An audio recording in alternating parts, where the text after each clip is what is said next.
கட்டுறது கைமண் அளவு, கல்லாதது உலகளவு. இன்னைக்கு ஒரு கஸ்டமர் வீட்ல வந்து எலக்ட்ரிக் வேலைக்காக போயிருந்தேன். அந்த வேலைய முடிச்சுட்டு வீட்டுக்கு வெளில வரும்போது பார்த்தீங்கன்னா, வீட்டு என்ட்ரன்ஸ் கேட்டு கிட்ட ஒரு சுவிட்ச் போர்ட் இருக்கு.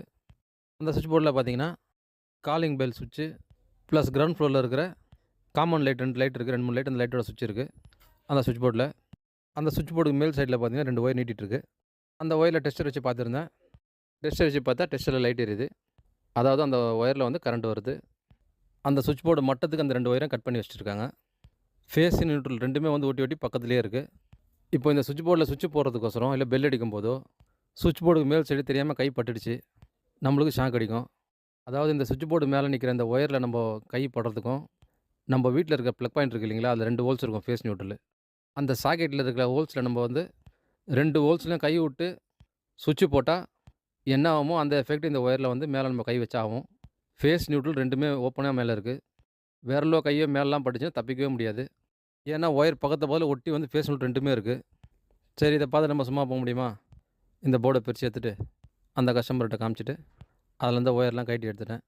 நியூட்ரல் ஒயருக்கு டேப் அடிச்சு உள்ள தள்ளிட்டு வந்துட்டேன். அதே மாரி இந்த வாரத்தில இன்னொரு வீட்ல வேலைக்கு போயிருந்தேன். ஒரு எலக்ட்ரிக் வேலைக்காக.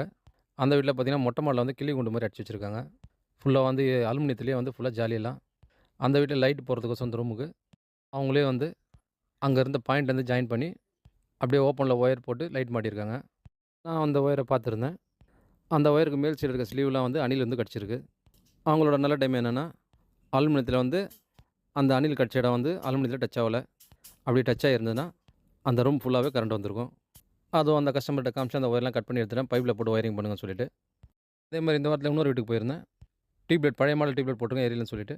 அத ஃபால்ட் பார்க்க போன இடத்துல பார்த்தீங்கன்னா, அந்த டியூப்லைட்லேருந்து வேற ஏதோ லைன் எடுக்கிறதுக்கு 2 ஒயர் ஜாயின் பண்ணி எடுத்துருக்காங்க. அந்த ஒயர்ல டெஸ்டர் வச்சா லைட் எரியுது. இப்போ அந்த ஒயர கட் பண்ணிட்டாங்க. ஒயர் மட்டும் தொங்கிட்டு இருக்கு. இந்த டியூப்லைட் எரியல. ஆனா, இவங்க சுவிட்ச் போட்டு வச்சிருந்தாங்கன்னா, அந்த 2 ஒயர்லயும் லைன் வரும். அந்த ஒயரையும் கட் பண்ணி டேப் அடிச்சு விட்டேன். அதுக்கப்புறம் இன்னொரு வீட்ல ஒரு ஃபால்ட் ஒண்ணு. ஃபால்ஸ் சீலிங் டிசைன் உள்ள கோலைட் சொல்லி டிசைன் பண்ணுவோம். அந்த டிசைன்ல வந்து கலர் லைட்லாம் போடுவோம்.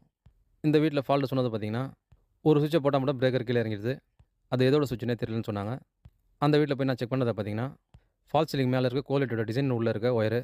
அத வந்து ஒயரிங் பண்ணிட்டு, அந்த கலர் லைட் போடாமயே அது உள்ள அப்படியே உள்ள தள்ளி விட்டுருக்காங்க. அந்த ஒயர் போயிட்டு 2 ஒயரும் ஃபேஸ் நியூட்ரலு. சுவிட்ச் போடும்போது, உள்ள இருக்க இரும்பு சேனல்ல டச் ஆவுது. அதனால பிரேக்கர் கீழ இறங்கிடுது. அதுவும் வெளில எடுத்து டேப் அடிச்சு விட்டேன். எப்பவுமே உங்க வீட்ல ஏதோ ப்ளக் பாயிண்ட் அடிக்கிறீங்க, ஏதோ ஒயர்லாம் சுவிட்ச் போர்ட்ல வெளில எடுக்கும்போது, அந்த லைன யூஸ் பண்ணாம விட்டீங்கன்னா, அந்த ஒயருக்கெல்லாம் கரெக்ட்டா டேப் அடிங்க. இல்லன்னா போட்ட ஒயர எலக்ட்ரீஷியன கூப்பிட்டு எடுத்து விட்டுருங்க. அப்படி இல்ல நீங்களே கட் பண்ணீங்கன்னா, மறக்காம அந்த எண்ட் ஒயர்லாம் டேப் அடிச்சுருங்க. இந்த மாரி எலக்ட்ரிக்கல் சம்மந்தப்பட்ட விஷயங்கள தெரிஞ்சுக்கணும்னு நெனச்சீங்கன்னா, என்னோட சேனல சப்ஸ்கிரைப் பண்ணி பாருங்க. நெறைய விஷயங்கள நீங்க பார்த்து தெரிஞ்சுக்கலாம்.